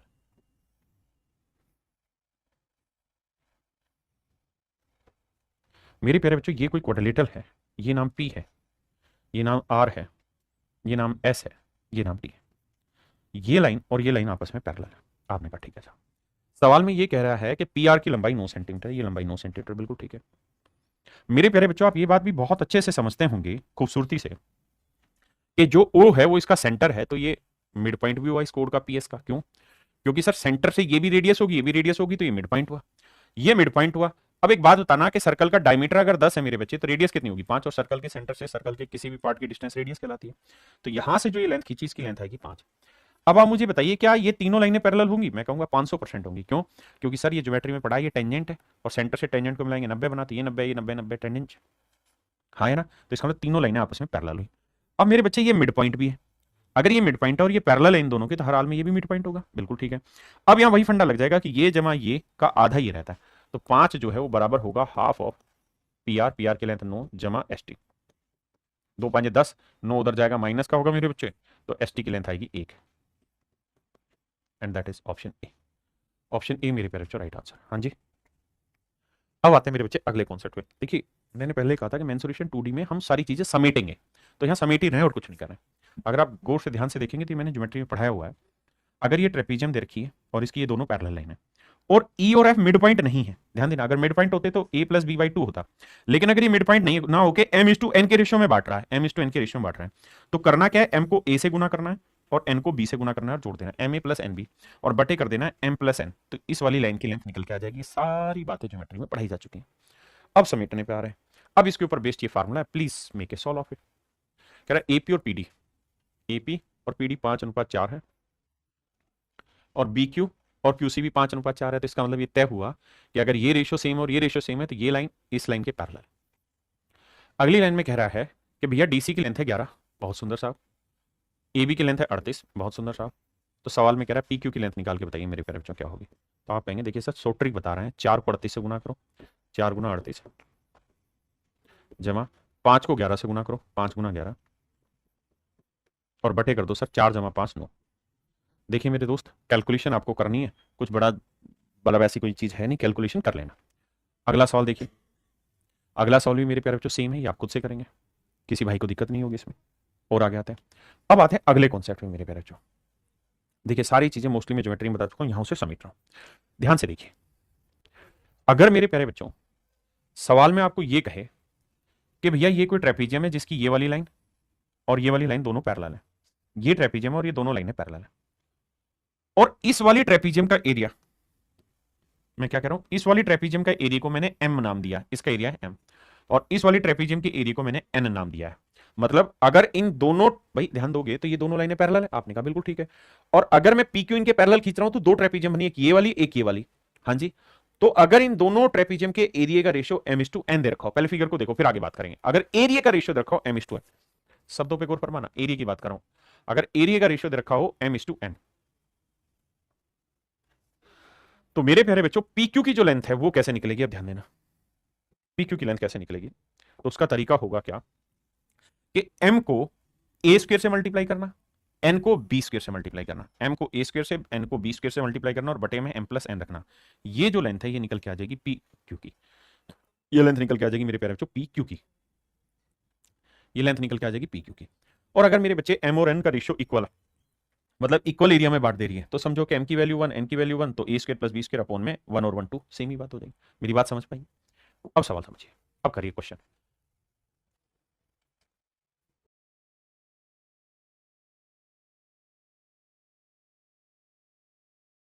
देखिए मेरे बच्चे एबीसीडी एक समलंब चतुर्भुज है जिसमें एबी डीसी के पैरेलल है, पीक्यू इसके समांतर है, यानी तीनों ही लाइनें आपस में पैरेलल है मेरे बच्चे, पहली बात। अगली बात ये कह रहा है कि सीडी की लेंथ है 9, बहुत सुंदर, एबी की लेंथ है 13, बहुत सुंदर। कहता है पीक्यू जो है इसे दो इक्वल एरिया में बांटती है, दो इक्वल एरिया में बांटती है, ध्यान से सुनेंगे समझेंगे तो पता चलेगा, दो बराबर क्षेत्रफलों में बांटती है, यानी दो इक्वल एरिया में बांटती है मेरे बच्चे, यानी ये एरिया एक है तो ये एरिया भी एक होगा। ध्यान देना ये साइड का रेशियो नहीं, एरिया का रेशियो। तो अब हमसे पूछा पीक्यू की लेंथ बताइए मेरे प्यारे बच्चों, मैंने आपको लेंथ का तरीका बताया क्या कि भाई इस वाले एरिया को इसके वर्ग से गुना करो, तो 1 गुना 13 का वर्ग जमा इस वाले एरिया को इसके वर्ग से गुना करो, 1 गुना 9 का वर्ग, और बटे में ये जमा ये 1 जमा 1।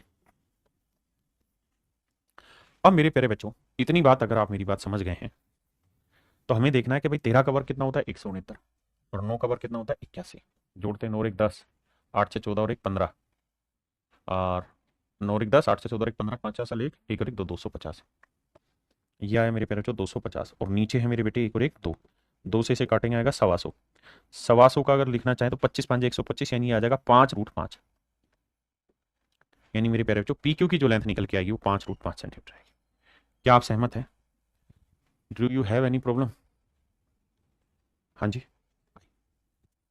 विश्वजीत सिंह जी 500% करवा दूंगा। विश्वजीत भाई कह रहा है कि सर बस अर्थमेटिक मैथ स्ट्रॉन्ग करवा दीजिए। जरूर करवाऊंगा।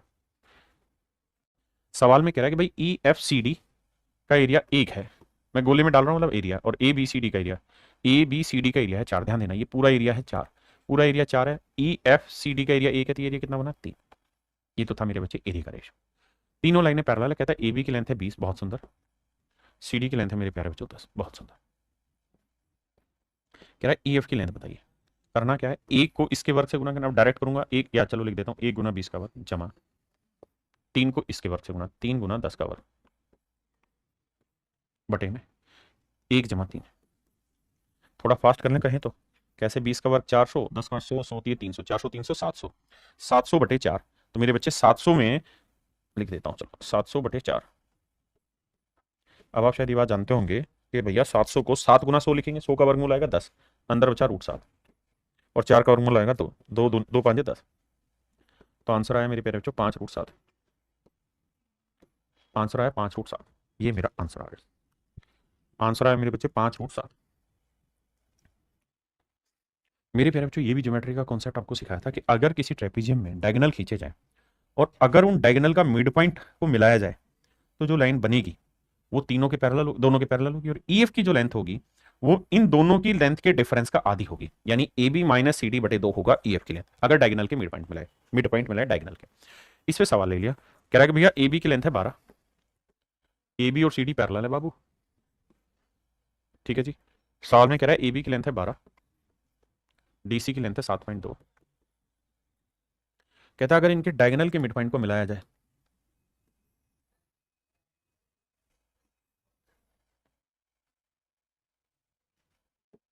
अगर इनके डायगोनल के मिड पॉइंट को मिलाया जाए मेरे प्यारे बच्चों, इनके विकर्णों के मध्य बिंदु को मिलाया जाए, तो कहता है इस लाइन की लेंथ क्या होगी। तो मेरे प्यारे बच्चों इस लाइन का नाम अगर ई एफ है, तो ई एफ की जो लेंथ होगी वो बेसिकली इन दोनों के डिफरेंस का आधा होगी, यानी 12 माइनस 7.2 का आधा। तो मेरे बच्चे 12 में से 8 गया, 4 बचा, 0.2 हटाएंगे तो बचा 8, 2 से भाग देंगे तो ये आया मेरे प्यारे बच्चों 2 दूनी 4, 2 चौक 8, 2.4 सेंटीमीटर। 2.4 सेंटीमीटर, हाँ जी ये मेरा आंसर।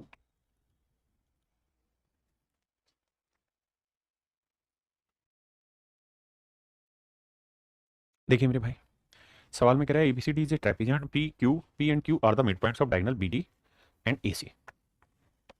अब कह रहा है A B and P Q, A B की लेंथ है मेरे बाबू 4 और पी क्यू की लेंथ है 3। तो कह रहा है डीसी की लेंथ बताओ। तो मेरे बच्चे पी क्यू की लेंथ का जो फंडा होगा वो होगा डीसी माइनस ए बी बटा 2।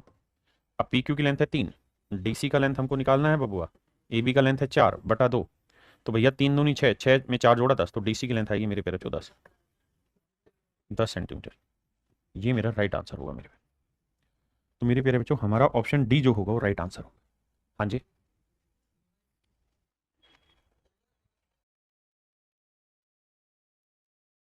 देखिए मेरे भाई सवाल में क्या कह रहा है, कहता है कि ए बी सी डी एक ट्रेपीजियम है और अगर इसमें डायगोनल खींचे जाए, अगर क्या खींचे जाए मेरे प्यारे बच्चों, डायगोनल खींचे जाए।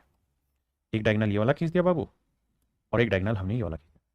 अगर हम दोनों डायगोनल खींच दे रहे हैं मेरे बच्चे तो एक रिलेशन बनता है बहुत खूबसूरत, क्या कि दोनों डायगोनल के स्क्वायर का sum A C square plus B D square. ध्यान देना A C square plus B D square, दोनों डायगोनल दोनों विकर्णों के वर्गों का योग हमेशा ही बराबर होगा किसके, A D square plus B C square plus twice of A B into C D, twice of A B into C D. क्या, दोनों विकर्णों के वर्गों का योग, दोनों विकर्णों के वर्गों का योग नॉन पैरेलल लाइनें के वर्गों का योग, नॉन पैरेलल लाइनें AD square plus BC square plus में ट्वाइस ऑफ दोनों पैरेलल लाइन के प्रोडक्ट के बराबर होगा, ट्वाइस ऑफ दोनों पैरेलल लाइन के प्रोडक्ट के बराबर होगा।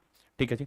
इस फंडे पे सवाल पूछे जाते हैं, जैसे इस सवाल पे कहता है ए बी 8 सेंटीमीटर है भैया, डीसी बीसी 10 है, सी डी 12 है, और मेरे प्यारे बच्चों एडी की लेंथ है 16। बहुत बढ़िया। कह रहा है जी दोनों डायगोनल के स्क्वायर का सम बताइए, यानी AC square plus BD square की लेंथ बताइए क्या होगी। तो मेरे प्यारे बच्चों क्या होना है, दोनों नॉन पैरेलल लाइन के स्क्वायर का सम, तो 16 का वर्ग दो, मैं लिख दूं डायरेक्ट 256 जमा 10 का वर्ग 100 प्लस में होगा twice of product of both parallel line, तो 12 × 8। अब देखिए मेरे बच्चे जोड़ेंगे तो आएगा 356, 356, 12×7 = 84, 12×8 = 96, 96 दूनी कितना हुआ, 2×6 = 12, 2×9 = 18 और 1 19, 192। तो 6 और 2 8, 9 और 5 14 का चौका हसल 1, 3 और 1 4 और 1 5, 548 मेरी प्यारे बच्चों मेरा आंसर है। 6 और 2 8, 9 और 5 14 का चौको हसल 1, 3 और 1 4 1 5, 548 मेरा राइट आंसर है। यानी मेरे नन्हे मुन्ने प्यारे बच्चों मेरा सही उत्तर होगा 548। हाँ जी आइए आगे।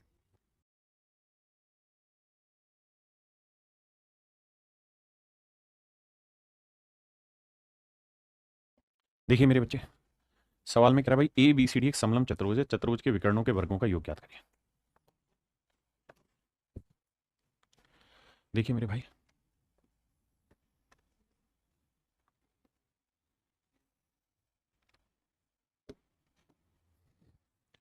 कहता है ए बी सी डी एक समलंब चतुर्भुज है, चतुर्भुज के विकर्णों के वर्गों का योग ज्ञात करिए।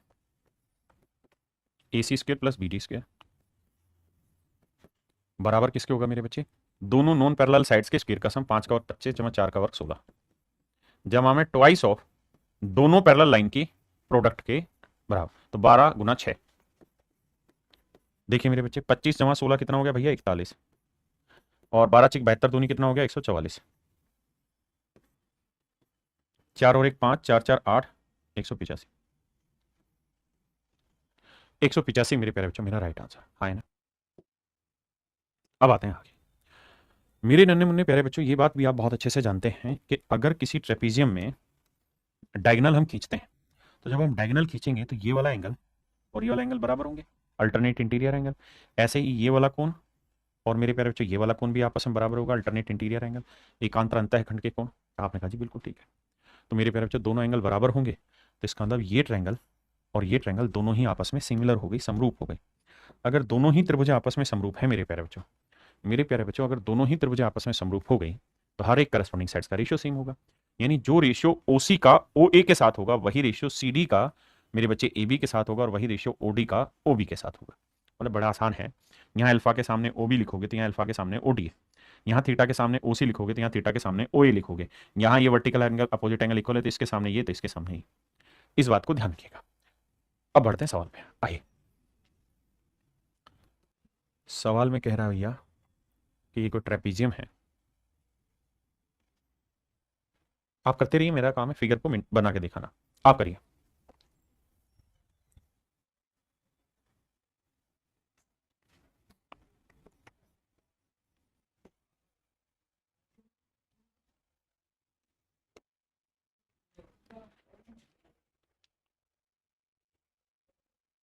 सवाल में पढ़िए ध्यान से, इंग्लिश में पढ़ते हैं फिर समझेंगे हिंदी में। कह रहा है in a trapezium one diagonal divides the other diagonal in the ratio 2:9। कहता है कि भाई एक विकर्ण दूसरे विकर्ण को 2:9 में विभाजित करता है, 2:9 में विभाजित करता है। यानी समझो ये डायगोनल इस वाले डायगोनल को 2:9 में बांट रहा है। आपने कहा ठीक है, अगर 2:9 में बांट रहा है ना मेरे बच्चे, तो मैंने अभी समझा कि ये त्रिभुज और ये त्रिभुज दोनों सिमिलर होंगी, और अगर ये सिमिलर है तो हर एक करस्पॉन्डिंग साइड्स का रेशियो 2:9 ही होना है, सेम रहेगा 2:9। तो 9 यूनिट 45 है, तो 1 यूनिट 5 है मेरे बच्चे, तो 2 यूनिट आएगा, 2 5 10। ये मेरा राइट आंसर है। आइए भाई,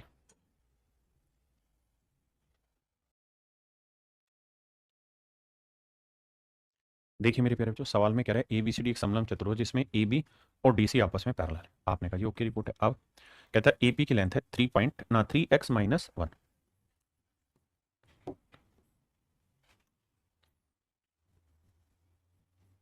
AP की लेंथ है मेरे प्यारे बच्चों 3x - 1, PC की लेंथ है 5x - 3, BP की लेंथ है मेरे बच्चे 2x+1, और PD की लेंथ है 6x - 1, 6x - 5। ऐसा मैं नहीं सवाल कह रहा, तो कह रहा है DB की लेंथ बताइए क्या होगी।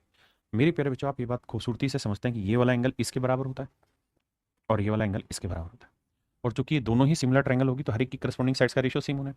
तो यहाँ सिंगल एंगल के सामने 2x+1 है, तो यहाँ सिंगल एंगल के सामने है 6x - 5। बहुत बढ़िया।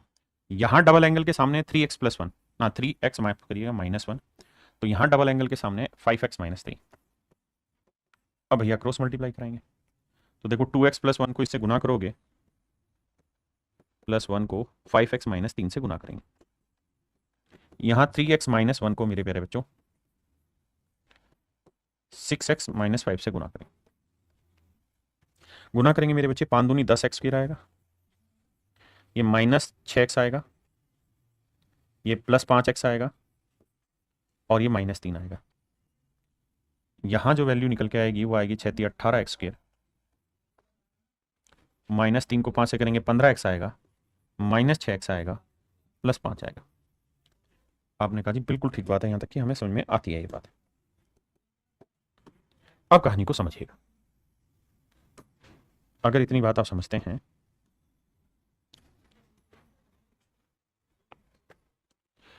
अब जरा ध्यान दीजिए मेरे प्यारे बच्चों, यहां है 18 एक्स स्क्र, यहां है 10 एक्स स्क्र, यहां 18 एक्स स्क्र है, यहां 10 एक्स स्क्र, तो घटाओगे क्या बचेगा 8 एक्स स्क्र। मैं उधर ले जा रहा हूं सबको, ठीक है जी। यहां 6 में से 5 गया, माइनस एक्स बचा, यहां 15 और 6 21, माइनस 21 एक्स है, यहां माइनस एक्स बचा, इधर जाएगा तो प्लस का होगा, 21 में से घटाया तो माइनस 20 एक्स आया। यहां 5 है, माइनस 3 उधर जाएगा, प्लस का होगा तो 8 आएगा, बराबर 0। पूरे में से मेरे प्यारे बच्चों क्या कॉमन आ रहा है, 4 कॉमन आ रहा है, तो 2 एक्स स्क्र आया, माइनस 5 एक्स आया, और प्लस में 2 है। अब हमें कुल मिला के देखना है कि मल्टीप्लाई करें तो आए 4, और जोड़े घटाएं तो आए -5। तो आप कहेंगे सर एक -4 बना, एक -1 बना, क्योंकि ने गुना किया तो +4 ही आया, तो आंसर मतलब फैक्टर होगा -4 -1। तो बटे में यहाँ 2 है तो 2 लिखते हैं, क्वाड्रेटिक इक्वेशन सोल्व करनी समझाई थी। अब कोफिशिएंट ये था फैक्टर, तो एक्चुअल में यहाँ वैल्यू क्या आएगी, प्लस, दोनों जगह 2 से काटेंगे, ये 2 आएगा और ये 1/2, यानी x की वैल्यू या तो 1/2 होगी या 2 होगी। अब दोनों रख के चेक कर दो। उसने पूछा हमसे db बताओ, तो db की लेंथ पूछिए, db की लेंथ अगर जोड़ोगे तो क्या आएगी, 6x - 5 + 2x + 1, तो जोड़ोगे तो 6 2 8x, और -5 = 1 -4। अब x की दो वैल्यू है, एक तो है 1/2, अगर मैं x की वैल्यू 1/2 ले लूंगा तो 1/2 से 8 को काटेंगे, 4 4 में 4 गया 0, तो उस हिसाब से तो db की लेंथ 0 आ जाएगी, तो डायगोनल की लेंथ 0 थोड़ी होगी, तो फिर मैं 1/2 रखूंगा। अगर मैं 1/2 2 रखूंगा तो 8 दूनी 16, 16 में 4 गया मेरे प्यारे बच्चों 12, मेरा राइट आंसर। तो या तो मेरा आंसर 12 होगा या फिर 0 0 हो नहीं सकता क्योंकि लेंथ है, तो आंसर क्या लिखा जाएगा मेरे बच्चे, 12। आराम से पहले समझो फिर आगे बात करेंगे।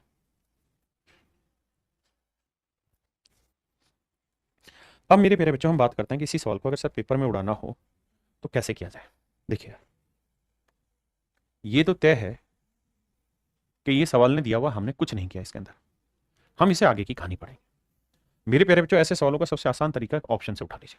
उसने कहा कि डीबी की लेंथ कितनी है, 6x - 5 = 2x + 1, 6 2 8x - 4, 8x - 4। अगर मेरे बच्चे ये 14 के बराबर है, मैं पहला ऑप्शन ठीक मान लेता हूं, तो 14 और 4 18, तो 8x की वैल्यू आई 18। अब x की वैल्यू आएगी 18/8 यानी 9/4, तो ये पॉइंटों में आप फंस जाओगे, वैल्यू रखते हो, वैल्यू रखोगे तो कैलकुलेशन में आपको दिक्कत होगी। तो बेटर तरीका है कि इस वैल्यू को सबसे लास्ट में ट्राई करें। अगर देखना ही है, मैं अगला 12 लेता हूं, अगर यहां 12 लूंगा मेरे प्यारे बच्चों, तो 12 और 4 कितना हो जाएगा, 16। तो x की वैल्यू कितनी आ गई, 2। अगर x की वैल्यू 2 है तो 2 दूनी 4 और 1 5, 2 6 12 में से 5 गया 7, यहाँ 2 3 6 में से 1 गया 5, और 2 5 10 में 3 गया 7, रेशियो सेट आ गया, तो आंसर आ गया 12। यानी ऑप्शन से चला जाए, किससे जाया जाए मेरे बच्चे, ऑप्शन से जाया जाए सबसे पहले, वही एक तरीका आसान बैठता है। माफ करिएगा, बताइए सर।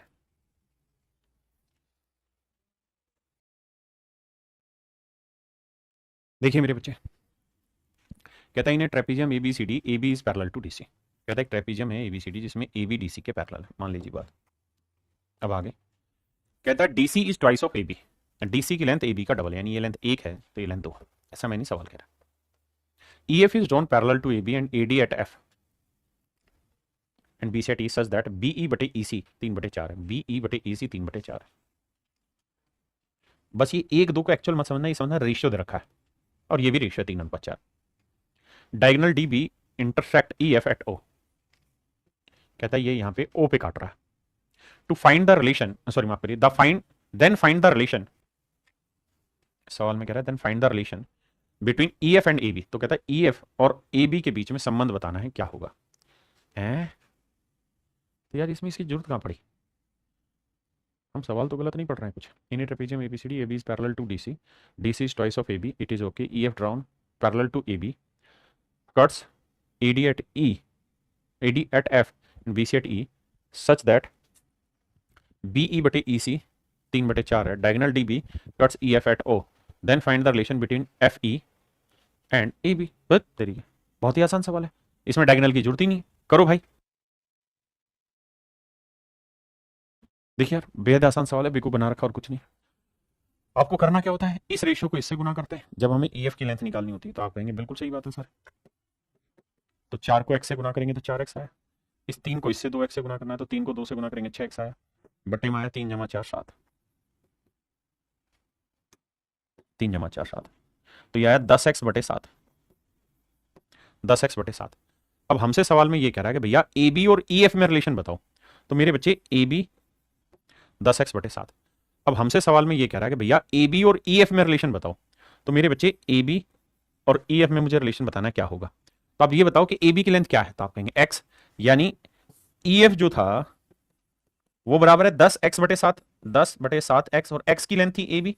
आपने कहा ठीक है, तो बस 7 को यहाँ गुना कर दो, तो 7 into E F, 7 into E F बराबर है 10 इंटू ए बी। आप कहें ठीक है, तो कह रहे हैं sir 7 into E F 10 into E B, option B मेरे प्यारे बच्चों राइट और करेक्ट आंसर। अभिषेक कुमार बाबू एक बार आंसर किया करें, पिंटू कुमार बहुत बढ़िया। देखिए मेरे बच्चे अगले कॉन्सेप्ट को सीखते हैं। आइए मेरे प्यारे बच्चों, अब हम सीखने जा रहे हैं ट्रेपीजियम का अगला कॉन्सेप्ट। अगला कॉन्सेप्ट ये कहता है क्या कि अगर किसी ट्रेपीजियम में दोनों पैरेलल लाइन के बीच की डिस्टेंस आपको दे रखी हो, दोनों पैरेलल लाइन के बीच की डिस्टेंस आपको दे रखी हो, और दोनों पैरेलल लाइन की लेंथ भी आपको दे रखी है, लेट्स से ये लेंथ ए है, ये लेंथ बी है, दोनों पैरेलल लाइन की लेंथ भी दे रखी है और दोनों पैरेलल लाइन के बीच की परपेंडिकुलर डिस्टेंस भी दे रखी है, तो ट्रेपीजियम का जो एरिया है मेरे प्यारे बच्चों वो होगा क्या, half into A plus B into में एच, यानी हाफ इंटू बोथ ना, half into sum of both parallel line plus ना इंटू में perpendicular distance between both parallel line. ये हो जाता है मेरे प्यारे बच्चों ट्रेपीजियम के एरिया का सूत्र। बताइए, ये 20 सेंटीमीटर, ये 25 सेंटीमीटर, कहता है इनके बीच की जो लंबवत दूरी है वो मेरे प्यारे बच्चों 18 सेंटीमीटर है। सवाल में कह रहा है कि इसका क्षेत्रफल ज्ञात करिए। तो मेरे नन्हे मुन्ने प्यारे बच्चों इसका जो एरिया होगा वो होगा half into sum of both parallel line, 20 plus 25 into 18, 2 से काटेंगे 9 आया, 20 और 25 45, 45 गुना 9 करेंगे।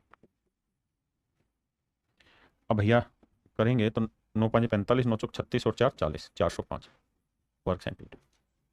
Option B is your correct answer.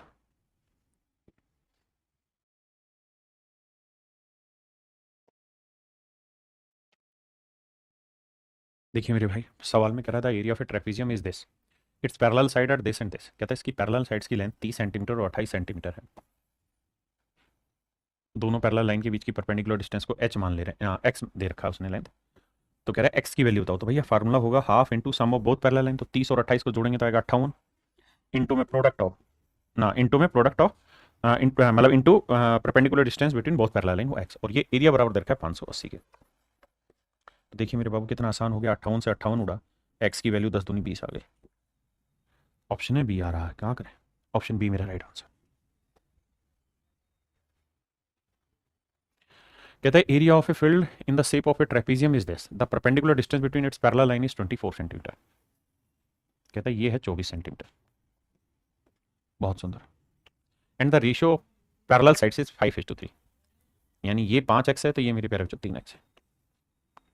Area दे रखा है तो एरिया का फंडा होगा half into sum of both parallel line, जोड़ेंगे तो 5 और 3 8x आएगा मेरे प्यारे बच्चों। Distance between two parallel line ये 24, और ये एरिया मेरे प्यारे बच्चों 1440। अब 12 से काटेंगे मेरे भाई, 12 12 144, जीरो आया। 8 से काटेंगे 15 आया।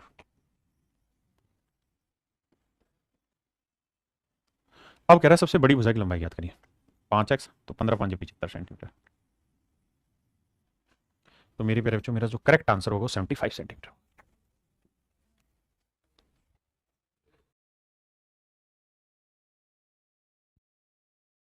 देखिए बाबू ध्यान से, सवाल में कह रहा है a farmer land is in the shape of a trapezium which has its parallel side measuring this yard and this yard.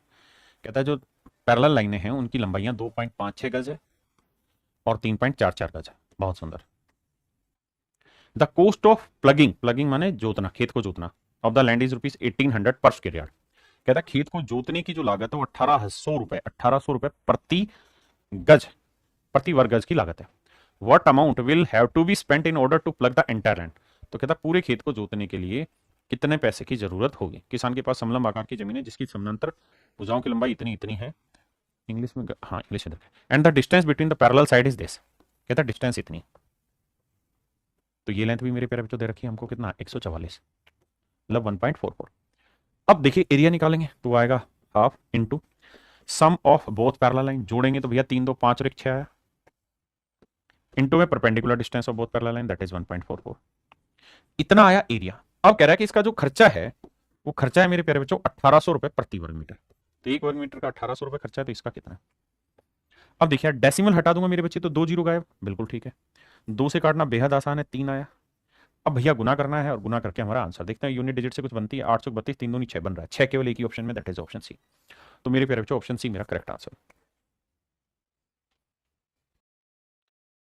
देखिए मेरे भाई सवाल को, सवाल में कह रहे हैं trapezium ABCD, AB and CD are parallel, ABCD, AB and CD are parallel, E and F are the mid points. देखिए मेरे बच्चे E और F दोनों मिड पॉइंट है, अगर मेरे प्यारे बच्चों E और F दोनों मिड पॉइंट है